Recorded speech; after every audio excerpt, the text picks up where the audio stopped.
నమస్తే. మీరు నాడీ సంబంధిత వ్యాధి సమస్యతో బాధపడుతున్నారా? నాడీ సంబంధిత వ్యాధి రావడానికి ప్రధాన కారణాలు ఏంటి? నాడీ సంబంధిత వ్యాధి ఎందుకు వస్తుంది? నాడీ సంబంధిత వ్యాధి సమస్యలకు లేటెస్ట్ ట్రీట్మెంట్ మెథడ్స్ పై వివరించేందుకు మనతో పాటు స్టూడియోలో ఉన్నారు Yashoda hospital senior neuro and spine surgeon doctor Vijaya Sarathi garu. మరి వారిని అడిగి మరిన్ని సలహాలు సూచనలు తెలుసుకుందాం. నమస్కారం డాక్టర్ గారు. అంటే కొంచెం ఏజ్ వచ్చిన తర్వాత జనరల్ గానే మతిమరుపు రావటం అనేది సహజంగా చూస్తూ ఉంటాము. అయితే ఇది నిజంగా ఎందుకు అలా సహజంగా జరిగేటువంటి ప్రక్రియగా మనం చూడాలంటారు న్యూరో పరంగా?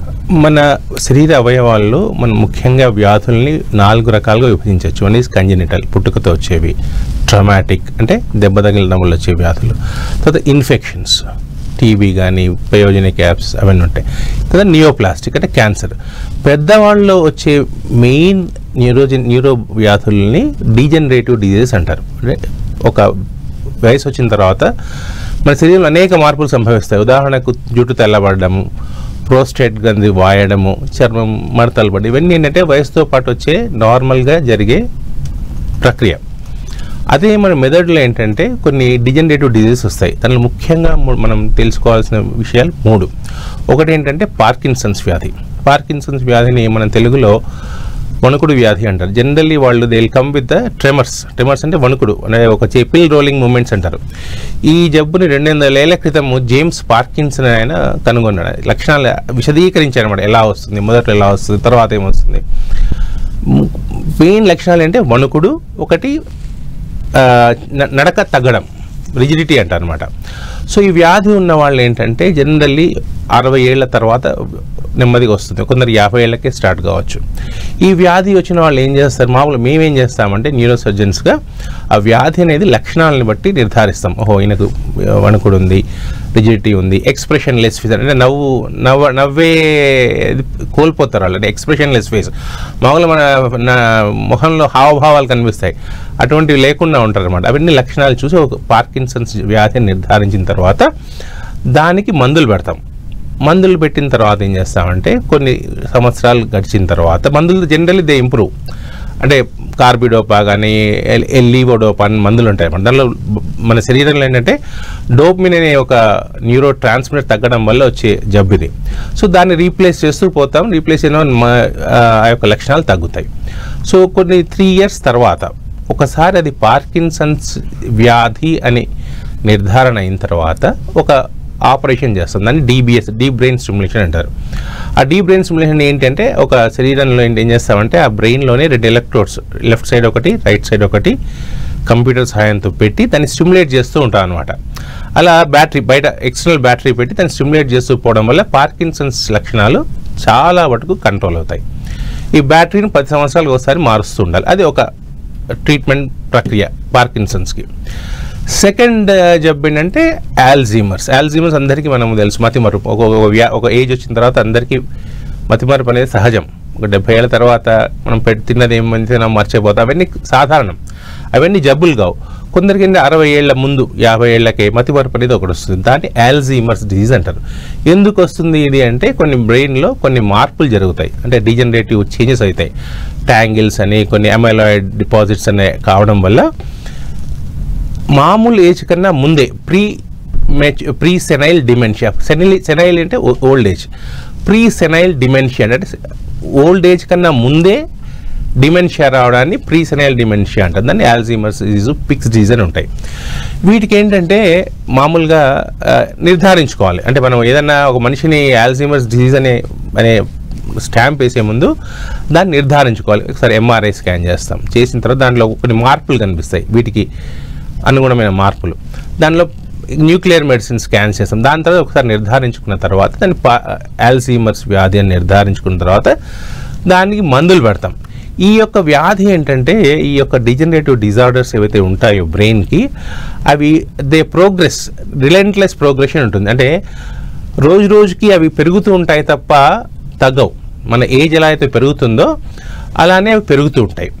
సో వాటిని మనం చేయగలిగింది ఏంటంటే కంట్రోల్ ఆ లక్షణాలను మనం మందుల ద్వారా కంట్రోల్ చేసుకోవచ్చు. 3వ ముఖ్యమైన జబ్బు ఏంటంటే హైడ్రోసెఫలస్. నార్మల్ ప్రెషర్ హైడ్రోకెఫలస్ అంటారు. దాంట్లో 3 ప్రధాన లక్షణాలతో పెద్దవాళ్ళు ప్రజెంట్ అవుతుంటారు. ఒకటి ఏంటంటే నడక మారుతుంటుంది అన్నమాట, తడబడుతూ నడుస్తూ ఉంటారు, ఫస్ట్ లక్షణం. సెకండ్ లక్షణం ఏంటంటే మూత్రం కంట్రోల్ తప్పుతుంది, రెండో లక్షణం. మూడోది మతిమరుపు. మామూలుగా ఏంటంటే ఈ యొక్క వ్యాధిని గుర్తించడం చాలా కష్టం. అంటే మనము నడక తడబడుతుంటే ఏమనుకుంటారు ఇంట్లో వాళ్ళు, అదొక ఓల్డ్ ఏజ్ కదా, ఆయనకు ఎముకల్లో పటుత్వం తగ్గింది కాబట్టి అలా నడుస్తున్నారు అనుకుంటారు.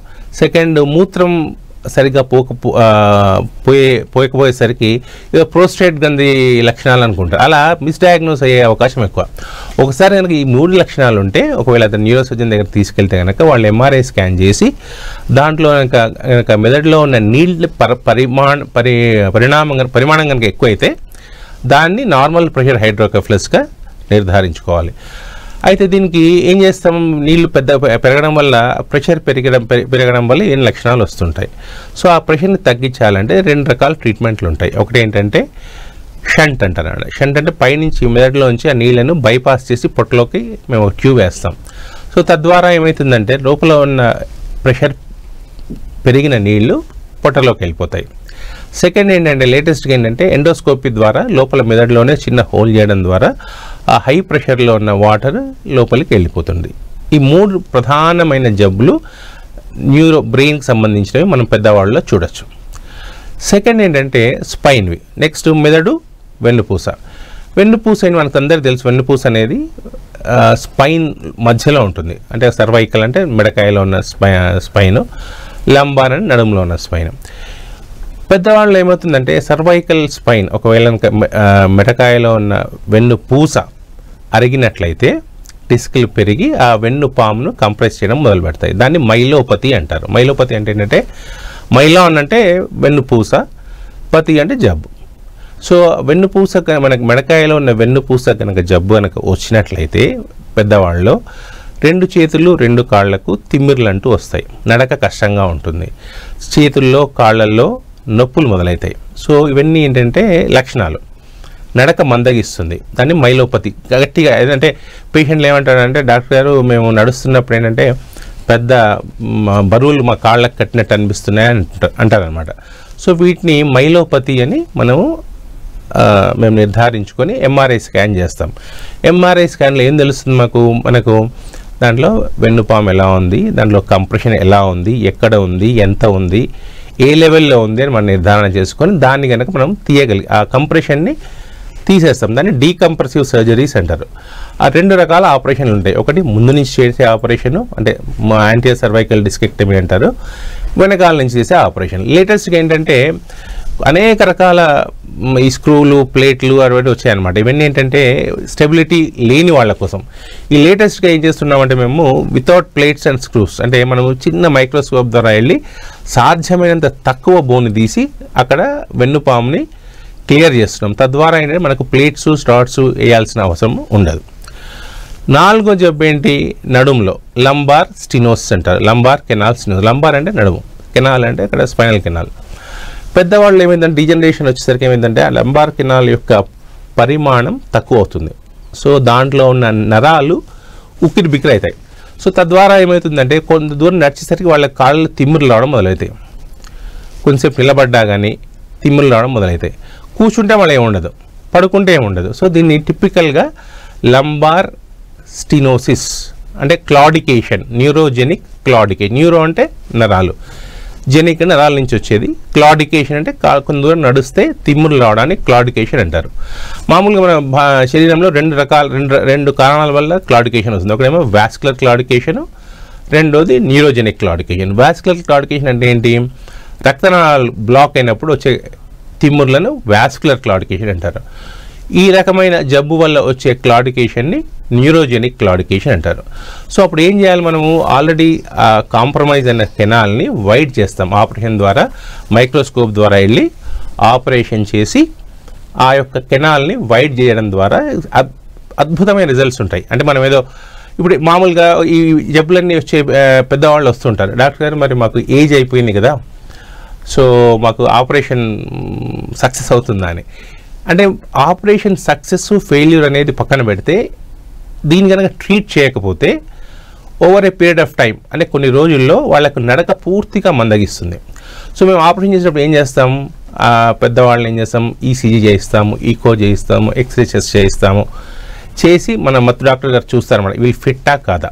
ఒకవేళ ఆపరేషన్ ఫిట్ అని తేలితే మాత్రం ఆపరేషన్ చేయించుకోవడం వల్ల అద్భుతంగా వాళ్ళ యొక్క జీవితాల్లో మార్పు కనిపిస్తుంది.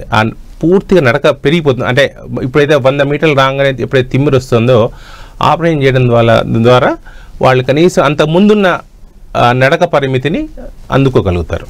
భయపడితే ఏమవుతుందంటే అంటే ఈ యొక్క జబ్బులు మనిషిని చంపేవు. గుండె జబ్బుల్లాగా, ఊపిరితిత్తుల జబ్బులాగా మనిషి చనిపోయిన వాడి క్వాలిటీ ఆఫ్ లైఫ్ తగ్గుతుంది. అంటే మన మనిషి ఏంటంటే ఎప్పుడు కానీ బతికున్నంత వరకు నడక ఉండాలి.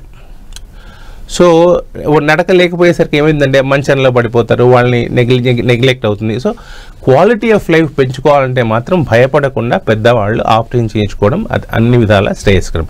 అంటే మేము చూసేది ఏంటంటే రిస్క్ ఏంటి, బెనిఫిట్ ఏంటి.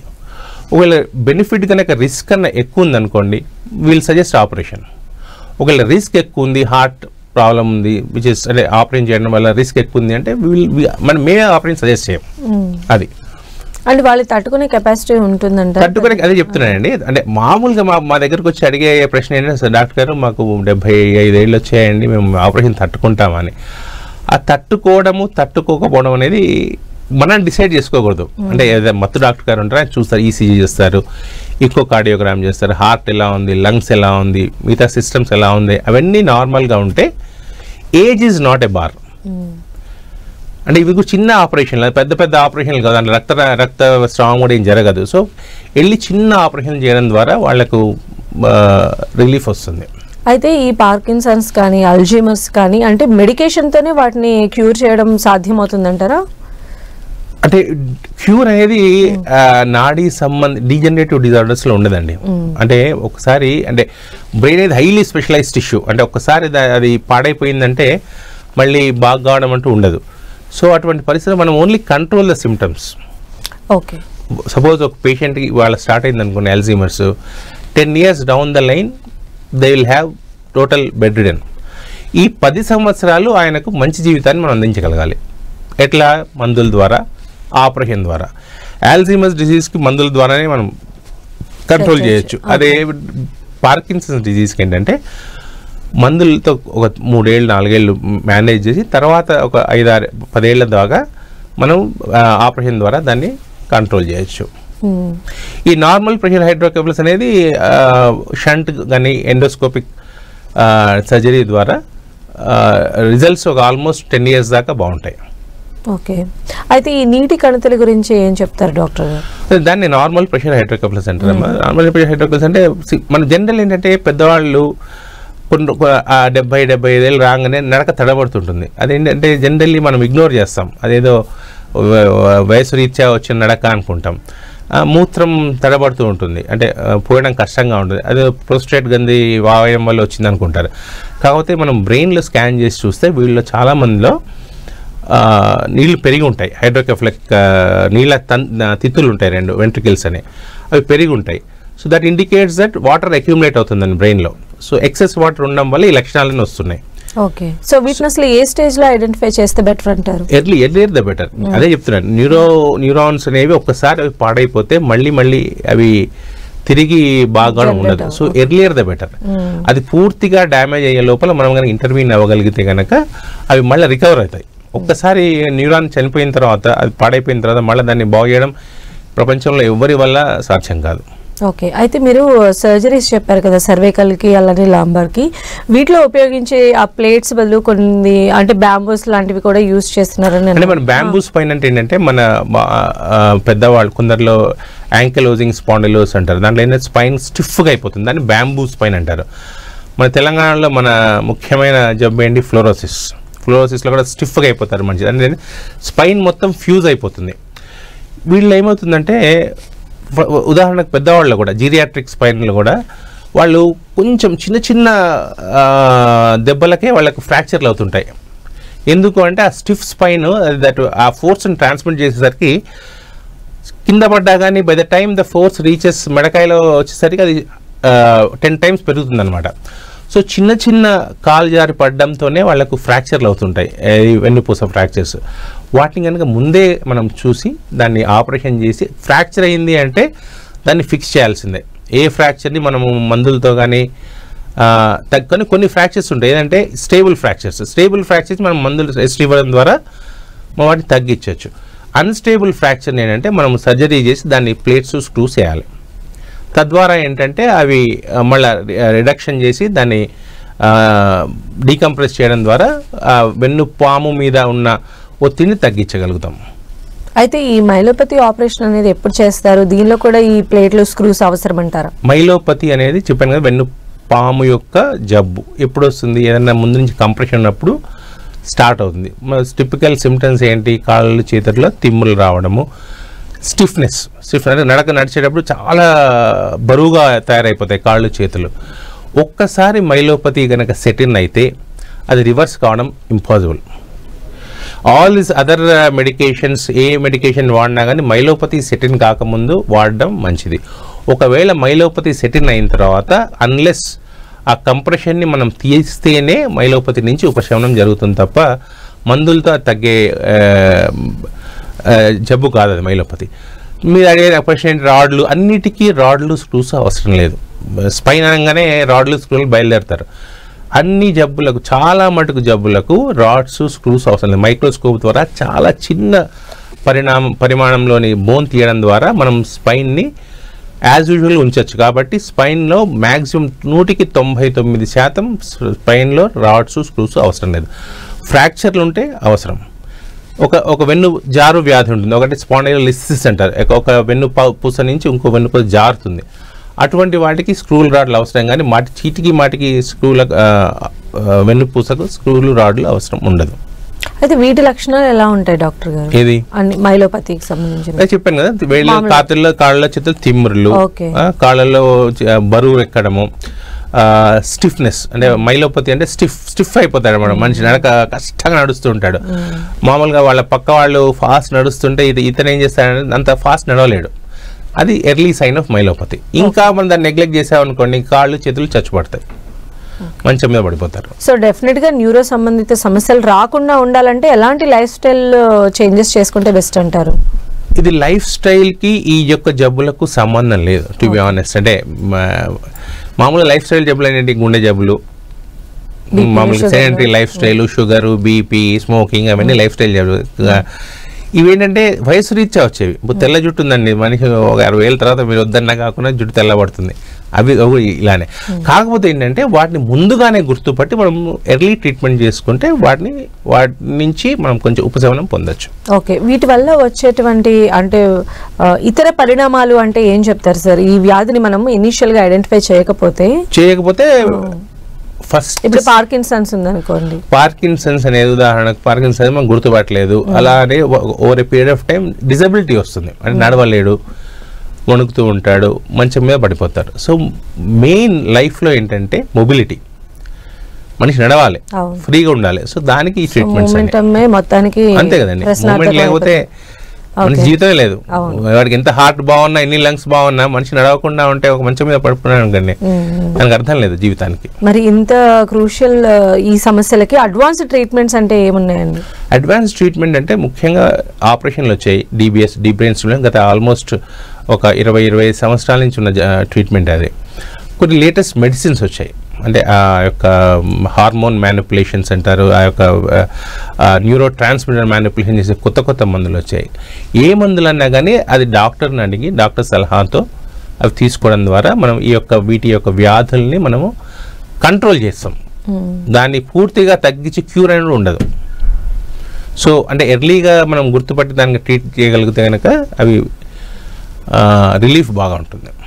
ఇప్పుడు మీరు చెప్తున్నారు అంటే కొన్ని కేసెస్లో ఏంటంటే కొంచెం ఎర్లీగానే, అంటే 60sలోకి ఎంటర్ అవ్వక ముందే ఈ సమస్యతో బాధపడుతున్నటువంటి వాళ్ళు కూడా కొద్దిగా ఈ మధ్య కాలంలో ఎక్కువ అవుతూ ఉన్నారు కదా, దీనికి రీజన్స్ ఏమై ఉంటాయని మీరు అనుకుంటున్నారు? జనరల్ ఏమో ఈ జబ్బులన్నీ అంటే జెనెటిక్ ప్రిడిలిక్షన్ అంటారు. అంటే ఒక కుటుంబంలో ఏంటంటే తల్లిదండ్రులకు వచ్చిన జబ్బులే వంశపారంపర్యంగా కొందరు ఎస్కేప్ అవుతారు, కొందరు వస్తుంటాయి. ఇవన్నీ జెనెటిక్ కాజెస్ ఉంటాయి.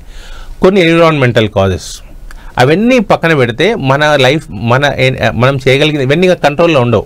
జెనెటిక్ డిజార్డర్స్ కానీ ఎన్విరాన్మెంటల్ ఫ్యాక్టర్స్ కానీ మనం చేయగలిగింది అంటే ఎర్లీ రికగ్నిషన్, ప్రాంప్ట్ ట్రీట్మెంట్.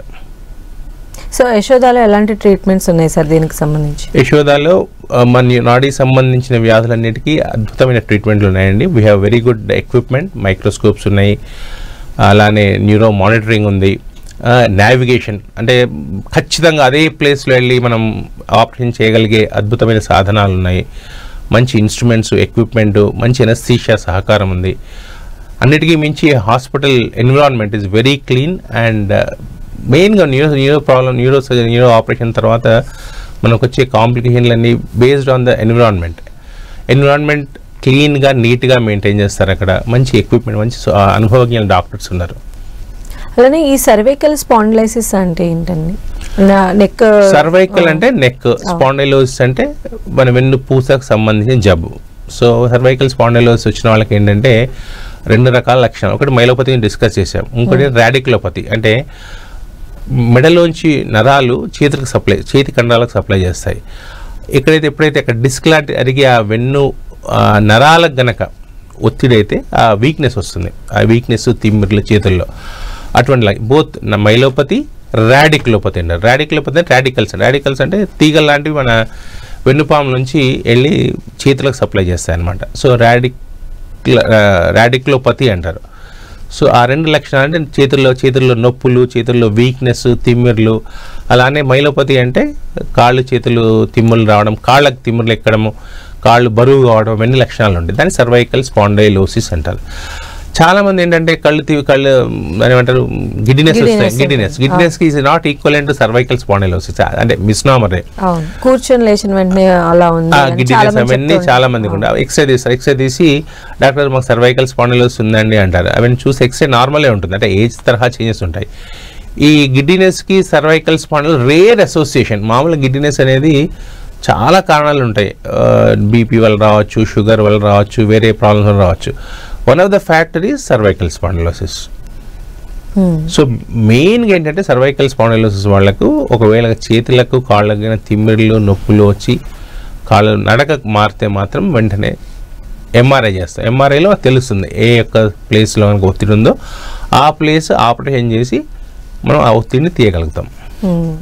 అయితే మెయిన్గా ఈ న్యూరో సంబంధించిన సమస్యలు విమెన్లో ఎక్కువ, మెన్లో ఎక్కువ అంటే ఏం చెప్తారు సార్? రేషియో ఎలా ఉంటుంది?